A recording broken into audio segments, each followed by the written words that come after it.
There are not too many people in this room who stand and from 8 feet away comes a ball staring at them at 120 kilometers per hour. Adrian D'Souza does that. Let's just raise a warm round of applause for him.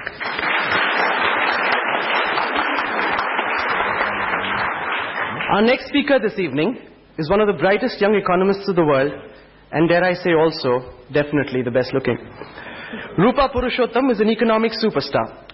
She co-authored the highly commended Dreaming with Bricks study for Goldman Sachs, which predicted that the Indian economy would overtake Japan by the year 2032.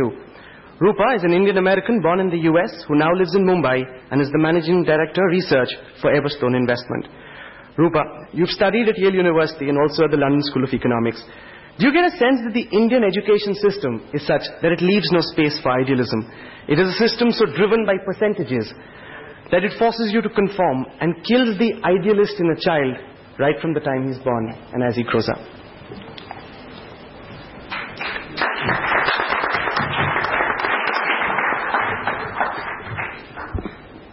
Hi, everyone. It's a great honor and a pleasure to be here with you. Rahul, of course, I'm a researcher, so I've prepared my 3 pages of my speech, so I'll get to your question actually on education a little bit towards the end of the speech. But I also wanted to kind of start off talking about idealism and reality. So in terms of what I do, I actually get to spend a lot of time in my work and in my research thinking about the long run. I was 23 when we started the research that eventually became the BRICS, and 25 when it was published.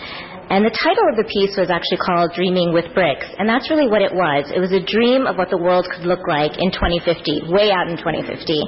And I'm not going to bore you with the analysis and what went into it here, but just for context, what we tried to do is to say that India, based on its demographics, as well as some arguably conservative assumptions about productivity, could be the world's 3rd largest economy by 2050.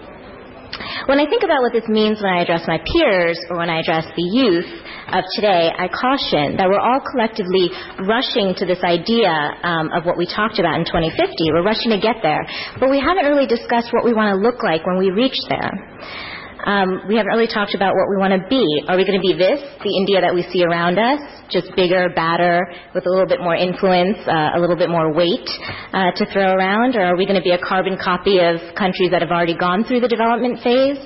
Are we just going to let the next few decades happen to us? And quite frankly, on the ground, sometimes it feels like that's what we're doing right now. I think we as the youth really right now, right here, have an incredible opportunity, but we also have a pretty weighty responsibility. See, we're in this sweet spot in terms of demographics, right? So over the next 3 decades, any big decisions we make, whether it be with regards to education, employment, pensions, healthcare, actually have quite a significant impact in this sort of sweet spot. You kind of get the biggest bang for your buck when it happens right now. But not only that, it also sets us up in the future to have a relatively more healthy and flexible economy going forward. But it just won't materialize, and I think we have to get pretty real about the fact that we're facing a pretty binary set of outcomes here. And I think that unless we have the collective will to actually say that we're not going to let the other binary outcome come to pass, we're going to be in a lot of trouble.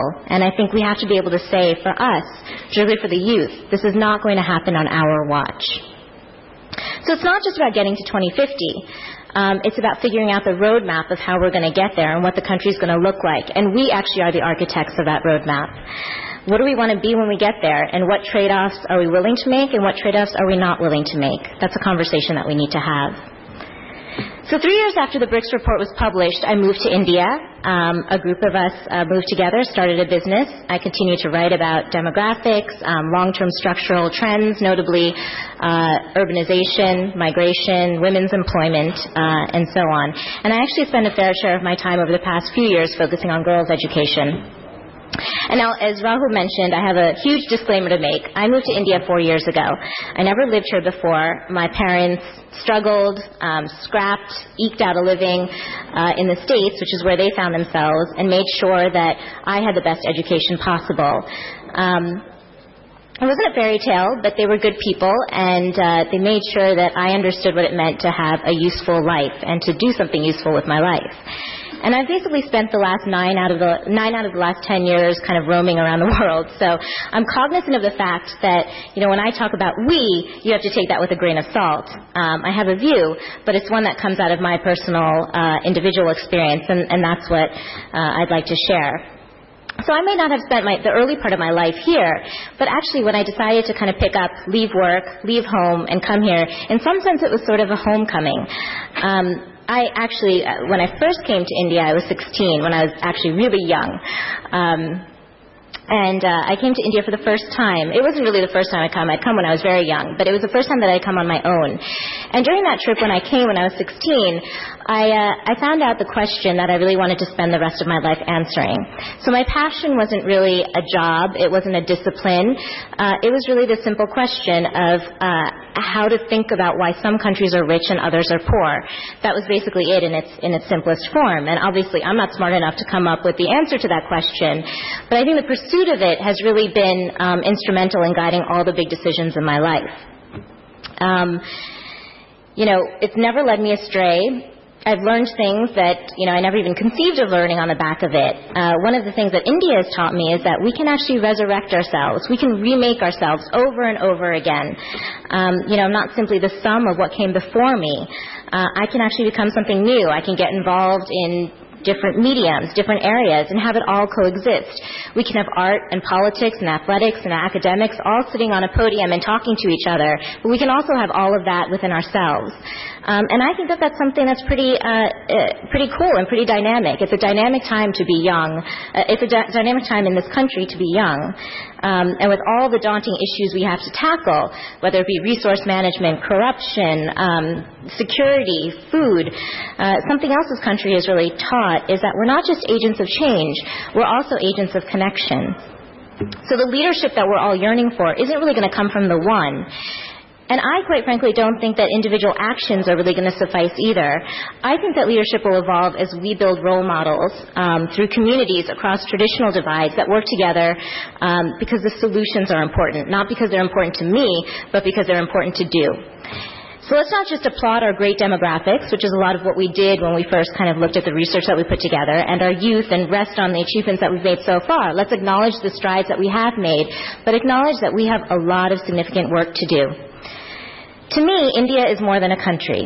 It's more than its roads, it's more than its cities, its villages, it's actually even more than the sum of its people. To me, India is an idea, and a really powerful idea at that.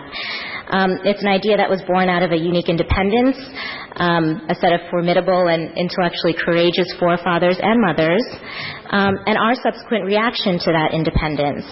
And, I think that it's something that's come from all castes, classes, religions, backgrounds. It's an ideal that, in theory, and at its best, really gives weight to participative, representative government, and one that distinctly eschews uniformity. And that's something that we don't see in a lot of places around the world. It invites contradiction, it celebrates clamor, it celebrates discourse, diversity of life, curiosity. What's beautiful is that diversity is, again, when we're at our best, something that's not just tolerated, but something that's welcomed. Now, we are far, far, far from living up to our ideals, and I think we all know that. But India is just too important an idea to let go of. Our response as youth cannot be giving up. It can't be disillusionment, because that's, quite frankly, a cop-out. It's easy. I think what's harder is to roll up your sleeves and figure out piece by piece how to make things better. I don't think any of us have the audacity to claim to know how to fix all the ills of the system. But I think when you've seen anything that's actually worked here, anything that's been a success, there hasn't been a magic bullet. It's just been small successes that have weaved themselves together. For me personally, I thought long and hard about what this means for me, where I would be the most useful, not just to be a cheerleader for the country, which even at my most critical, I am. But actually to think about what you could do to build out capacity in our country. And I'm a little obsessive about it, actually. So if you talk to my family, they would lay credence to that. But I think over the past few years, I've come to know a place where I can have an impact. And it's a long project. It's not going to see much glory anytime soon. But it's the type of institution that I think will hopefully help leave this country, one that's given me so much, a little bit better than it was before. To me, our country gets hit twice. First by our low education levels, and then again by the missing presence of women in the workforce that are educated. That's not to say that women aren't contributing. We all know that they are in many visible and all too many invisible measures. But I'm a strong believer that educating adolescent girls and women can be at the heart of unlocking a host of our development issues, from population to health to the environment. And if we can give young women the means, the skills, and the confidence to affect change in their own environments, we actually may strengthen the movement where people can actually find local solutions to development challenges much better than we can actually figure it out. So to that end, a large part of my motivation actually to move to India in the first place was to set the seeds for an institution that focuses on girls' education and leadership. And to set the idea in place that we don't prescribe what young people should be, but we believe that there are no limits to what they can do. And lastly, I think my hope for our generation is that we do well and we prosper, not just to accumulate more for ourselves, but as Amartya Sen says, to expand the opportunity set for others. We can't wait until we've arrived to start thinking about these things. To borrow from another one of my favorite sources, which is primetime television, we have to lift as we climb. It's harder than waiting until we're settled, to wait until 2050 or whatever arbitrary date in the future to then tackle the hard questions, which actually is what I think a lot of countries do, and we can learn from the mistakes that others have made. We have to be up for the task while we're still young, because it is now our watch. Thank you.